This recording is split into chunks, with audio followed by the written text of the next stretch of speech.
안녕하십니까. 5월 24일 낮 김경국TV 시작하겠습니다. 오늘로 이제 대선이 열흘 앞으로 다가왔습니다. 깜깜이 선거 기간이 다가오면서 여론조사 기관들이 앞다퉈 지금 조사 결과를 발표하고 있죠. 눈에 띄는 부분은 지금까지 두 자릿수 격차를 보여오던 한국갤럽과 리얼미터, 어떤 사람은 조작미터라고도 부르던데, 하여튼 이 두 기관의 여론조사에서 이재명에게 굉장히 부정적인 부분들이 드러나고 있다는 점입니다. 아직 양 기관의 전체적인 지지율은 한 자릿수로 좁혀지기는 했지만 갤럽은 45대 36으로 9%포인트, 리얼미터도 46.6대 37.6으로 9%포인트의 격차를 각각 보이고 있기는 합니다. 그렇지만 세부적으로 보면 이재명에게 적잖은 경고등이 켜지고 있습니다.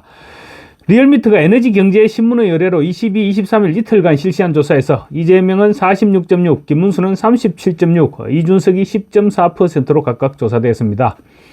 일주일 전 조사와 비교해서 이재명은 3.6%포인트 하락했고 김문수 후보는 2.0%포인트 상승했습니다. 이준석 역시 1.7%포인트 올랐습니다.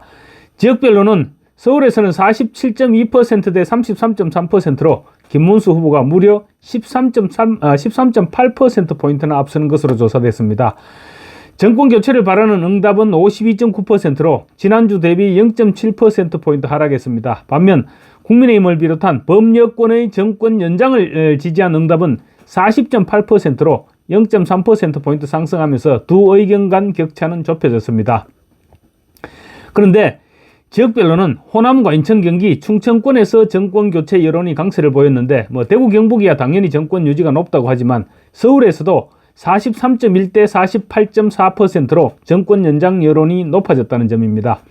조금 들쑥날쑥하긴 하지만 서울에서 김문수 후보나 국민의힘 지지율이 이재명이나 민주당 지지율보다 높게 나오는 조사가 적지 않습니다. 서울 민심이 이재명에게 그만큼 비우호적으로 돌아섰다는 얘기입니다. 서울은 정치에 굉장히 민감한 반응을 보이고 있죠. 그리고 또 전체 여론을 이끌어가는 경향도 적지 않습니다. 특히 무엇보다 인구가 많습니다. 그래서 서울 민심이 중요한 것입니다. 정당 지지도 조사에서는 민주당이 2.4%포인트 하락한 43.5%, 국민의힘은 0.4%포인트 상승한 37.8%로 나타나서 양당 간 격차는 5.7%포인트로 오차범위 이내로 좁혀졌습니다. 그런데 민주당의 지지율은 서울에서 무려 13.1%포인트가 하락했고 인천, 경기에서 8.7%, 20대에서 6.2%포인트, 30대에서 4.0%포인트, 여성이 3.4%포인트, 중도층이 4.4%포인트 이렇게 급락세를 보이고 있습니다. 반면 국민의힘은 서울에서 8.9%포인트, 대전, 세종, 충청에서 3.7%포인트, 인천, 경기에서 2.6%포인트, 20대에서는 무려 7.7%포인트 급상승하고 있습니다. 이재명의 호텔 경제론이나 커피 원가 120원 이런 발언 논란, 그리고 민주당의 사법부 장악 의도가 드러나면서 이재명과 민주당에 대한 이탈 여론이 지금 급증하고 있는 것입니다. 20일부터 22일까지 사흘간 실시해서 어제 발표한 한국갤럽 조사에서도 샤이 보수 표심이 이제 드디어 잡히기 시작했습니다. 갤럽 조사에서는 영남권이 결집하면서 김문수 후보의 상승세가 두드러졌습니다. 대구, 경북에서 김문수 후보의 지지율이 60%대를 돌파했고 30%대를 웃돌던 이재명의 지지율은 22%로 쪼그라들었습니다. 이재명이 앞서던 부울경에서는 김문수 후보가 45%대 36%로 역전시켰습니다. 불과 일주일 전에는 41대 39로 이재명이 앞서고 있었습니다. 불과 일주일 사이에 11%포인트의 지지율이 움직인 것입니다.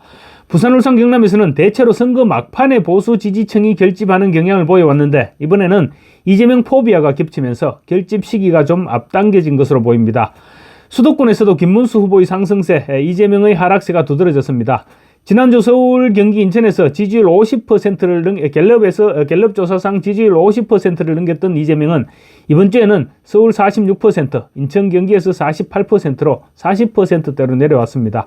반면 지난주 20%대에 그쳤던 김문수 후보 지지율은 서울 35%, 인천, 경기 32%로 치고 올라왔습니다. 갤럽 조사에서는 특히 민심의 바로미터로 불리는 중원에서 부산보다 더 심하게 민심이 요동을 쳤습니다. 대전, 세종, 충청에서 이재명은 지난주 46%에서 이번 주 38%로 8%포인트 폭락했고 반면 지난주 29%이던 김문수 후보는 42%로 13%포인트나 급등을 했습니다. 일주일 사이에 여론 변동폭이 무려 21%포인트나 된 것입니다. 다른 조사도 아니고 민주당이 그야말로 신주단지처럼 믿어왔던 갤럽 여론조사이고 보면 이재명도 심각하게 받아들이지 않을 수 없을 것입니다. 그리고 직업별로 보면 자영업자에서 이재명은 지난주 58%에서 이번 주 47%로 11%포인트 급락했고 김문수 후보는 32%에서 42%로 10%포인트 상승했습니다. 자영업자 사이에서도 여론 변동폭이 21%포인트나 되는 것입니다. 이재명의 호텔 경제론과 함께 커피 원가 120원 논란이 자영업자들로부터 직격탄을 맞고 있다는 점이 잘 드러나고 있는 것입니다.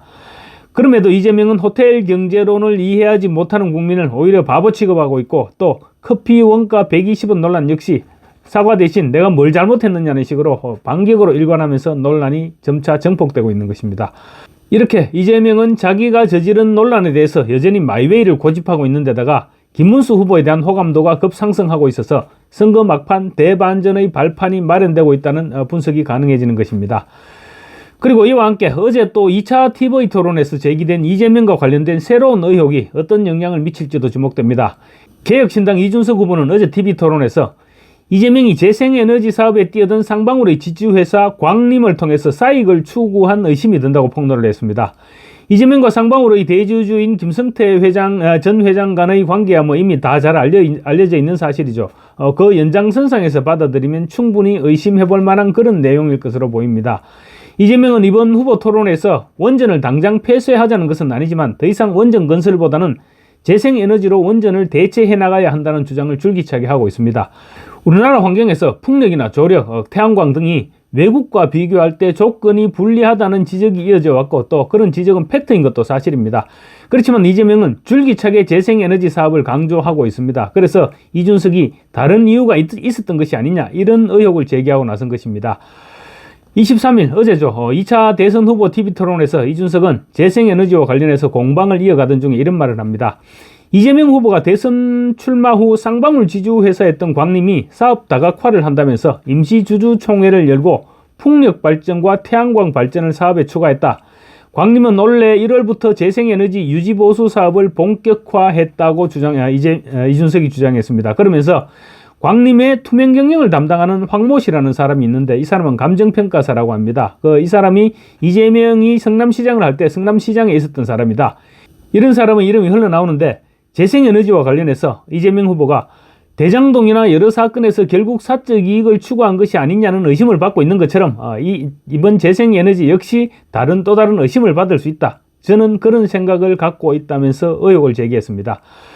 이는 현재 이재명 후보가 재판 중인 불법 대북 송금 사건에 연루되어 있는 쌍방울의 지주회사를 통해서 사익을 챙기려 한 것이 아니냐는 주장으로 해석되는 부분입니다. 이에 이재명은 이준석 후보가 이야기한 황모 씨가 무엇을 하는 사람인지 누구인지도 잘 모르겠다, 이렇게 대답했는데 아마 조만간 관련 내용들이 더 터져나오지 않을까, 그럴 가능성도 없지 않아 보입니다. 깜깜이 선거운동이 시작되기 전 다음 주 초반까지 지금 이제 고삐를 바짝 잡아당겨서 분위기를 조성해야 됩니다. 그래야만 막판 뒤집기가 가능하다는 점에서 이번 주말 분위기가 무엇보다도 중요하다고 할 수 있을 것 같습니다. 감사합니다.